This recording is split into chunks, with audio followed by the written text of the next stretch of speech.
ڈیرہ لیار میں بنو قابل پروگرام کا تاریخی اجتماع، حافظ نعیم الرحمان کا پرجوش خطاب۔ بلوچستان کے نوجوان پاکستان کا فخر ہیں۔ بلوچستان کا اصل امیج یہ نوجوان اور یہ بچیاں ہیں جو پڑھنا اور آگے بڑھنا چاہتی ہیں۔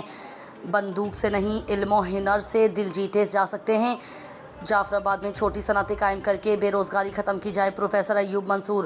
بلوچستان کے نوجوانوں کا مستقبل روشن ہے، ایم پی اے عبدالمجید بادینی۔ جعفر آباد نامہ نگار اب نواز گلیدی الخدمت کے زیر اہتمام بنو قابل پروگرام کا عظیم الشان و تاریخی اجتماع A1 سٹی ڈیرہ لیار منعقد ہوا، جس میں 10,000 سے زائد امیدواران، طلباء، اساتذہ اور نوجوانوں نے شرکت کی۔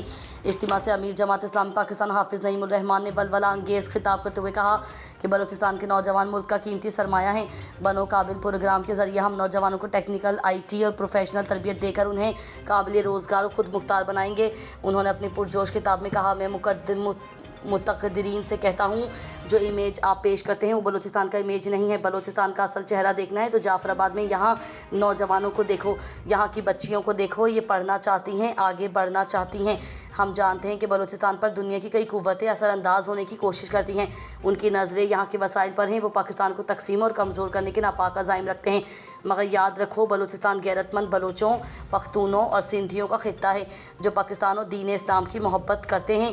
اگر چند لوگ کسی غلط راستے پر چلے گئے ہیں تو اس کا مطلب یہ نہیں کہ آپ پورے بلوچستان کا امیج تباہ کریں۔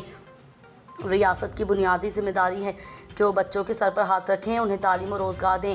آج بلوچستان میں ہر 3 میں سے 2 بچے اسکول سے باہر ہیں۔ میں کس سے سوال کروں؟ شہباز شریف سے، نواز شریف سے، عمران خان سے یا آصف منیر صاحب سے؟ آپ سب نے مل کر بلوچستان کو کیا دیا؟ ہال نعروں سے گونج اٹھا، نوجوانوں اور طلباء نے پرجوش انداز میں بلوچستان زندہ باد اور پاکستان پائندہ باد کے نعرے لگائے۔ اجتماع میں امیر جماعت اسلامی بلوچستان ہدایت الرحمان نے خطاب کرتے ہوئے کہا کہ بلوچستان میں بندوق سے نہیں بلکہ علم، تربیت اور ہنر سے عوام کے دل جیتے جا سکتے ہیں۔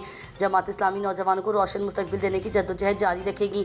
ضلعی امیر جماعت اسلامی جعفر آباد پروفیسر ایوب منصور نے استقبالیہ خطاب اور سپاس نامہ پیش کرتے ہوئے کہا کہ جعفر آباد کے عوام بے روزگاری اور معاشی مشکلات سے دوچار ہیں۔ اگر حکومت اور ادارے تعاون کریں تو یہاں چھوٹی صنعتوں، تربیتی مراکز اور مقامی کاروبار کے ذریعے روزگار کے وسیع مواقع پیدا کیے جا سکتے ہیں۔ پروگرام میں ایم پی اے عبدالمجید بادینی نے بھی مختصر مگر پراثر خطاب کرتے ہوئے کہا کہ جماعت اسلامی کی کاوشیں خلوص اور خدمت کا مظہر ہیں۔ بنو قابل جیسے منصوبے نوجوان نسل کو خود مختاری کی راہ پر گامزن کریں گے۔ اجتماع کے اختتام پر حافظ نعیم الرحمان نے اعلان کیا کہ بلوچستان کو تعلیم، ہنر اور روزگار کے میدان میں خود کفیل بنانا ہمارا عزم ہے اور یہ سفر اب کسی رکاوٹ سے نہیں رکے گا۔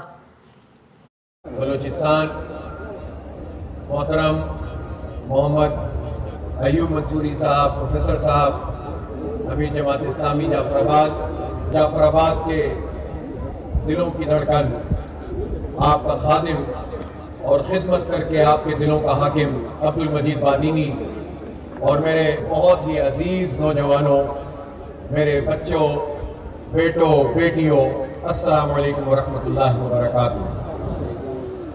مجھے بے انتہا خوشی ہو رہی ہے کہ یہاں جعفر آباد میں ہزاروں کی تعداد میں نوجوان موجود ہیں، اور میں اپنے ارباب اختیار کو، اپنے فوجی ذمہ داران کو، اپنے صدر کو، اپنے وزیر اعظم کو، اپنے وزیر اعلیٰ کو اور گورنر کو، اور ان تمام لوگوں کو کہ جو پاکستان پر حکومت کر رہے ہیں، ان کو بتانا چاہتا ہوں کہ تم بلوچستان کا جو امیج پیش کرتے ہو وہ بلوچستان کا امیج نہیں ہے۔ بلوچستان کا امیج دیکھنا ہو یہاں جعفر آباد میں آ کر دیکھو، میرے جعفر آباد کے نوجوانوں کو دیکھو، میری بیٹیوں کو دیکھو، یہ پڑھنا چاہتے ہیں، آگے بڑھنا چاہتے ہیں، یہ کچھ کرنا چاہتے ہیں۔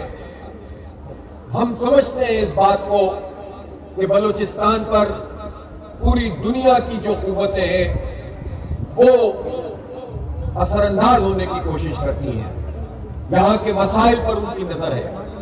پاکستان کو ڈس انٹیگریٹ کرنا، پاکستان کی تقسیم کا ناپاک ارادہ کرنا اور پھر اس کے لیے اقدامات کرنا ان کا وتیرہ بن چکا ہے۔ ہم جانتے ہیں کہ بہت سارے مسائل اور مشکلات اپنی جگہ موجود ہیں، لیکن اگر چند لوگ کسی غلط راستے کی طرف چلے گئے ہیں تو آپ بلوچستان کا امیج تباہ نہ کریں۔ بلوچستان غیرت مند بلوچوں کا، پختونوں کا، بلوچستان جاموٹوں کا، سندھی بولنے والے بلوچوں کا اور ان لوگوں کا بلوچستان ہے کہ جو پاکستان سے محبت کرتے ہیں۔ دین سے محبت کرتے ہیں, اسلام سے محبت کرتے ہیں اور کچھ کرنا چاہتے ہیں. اس لیے بنیادی طور پر تو یہ ریاست کی ذمہ داری ہے کہ وہ بچوں کو اپنے ریاست کے ان بچوں کو ان پر سر پر ہاتھ رکھیں, ان کو تعلیم دیں, ان کو روزگار دیں. لیکن میں پوچھنا چاہتا ہوں کہ بلوچستان کے ان نوجوانوں کے سر پر کس نے آج تک ہاتھ رکھا ہے؟ کون ان کو پڑھانا چاہتا ہے؟ بلوچستان میں اس وقت 15 سال سے 5 سال سے 16 سال تک کی عمر کے 5 سال سے 16 سال تک کی عمر کے وہ بچے جن میں آئین پاکستان یہ کہتا ہے کہ انہیں اسکول میں ہونا چاہیے اور حکومت کی ذمہ داری ہے, ریاست کی ذمہ داری ہے کہ وہ انہیں پڑھائیں, لیکن بلوچستان میں ہر 3 میں سے 2 بچے اس عمر کے اسکول میں نہیں ہیں. میں کس سے سوال کروں؟ شہباز شریف سے سوال کروں, عمران خان سے سوال کروں, نواز شریف سے سوال کروں, عاصم منیر صاحب سے سوال کروں, کس سے سوال کروں؟ کہ آؤٹ آف اسکول بچے سب سے زیادہ ریشو کے اعتبار سے اگر بلوچستان میں ہے تو آپ سب نے مل کر بلوچستان کو کیا دیا ہے؟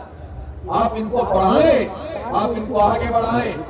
دنیا میں سب کچھ بدل رہا ہے, دنیا گلوبل ولیج بن رہی ہے, آئی ٹی کا زمانہ ہے, اور اس پورے عرصے میں آپ مجھے بتائیں کہ بلوچستان کی اور پاکستان کی کتنی یونیورسٹیاں ہیں جہاں ہمارے ٹیلنٹڈ بچوں کو آگے بڑھانے کے مواقع موجود ہیں, جہاں چھوٹے چھوٹے کورس بھی آئی ٹی کے انتہائی مہنگے ہوں, وہ پاکستان کے جہاں 11 کروڑ لوگ 25 کروڑ میں سے غربت کی لکیر سے نیچے زندگی گزار رہے ہوں, وہ کہ جہاں 15 سال سے 29 سال تک کی عمر کے 25% نوجوان بے روزگار گھومتے ہوں, اور جہاں صرف 12% لوگ اعلیٰ تعلیم حاصل کر سکتے ہوں, ہر 9 میں سے 8 لوگ اعلیٰ تعلیم حاصل کرنے کے قابل ہی نہ رہتے ہوں, وہاں پھر کیسے ملک ترقی کرے گا؟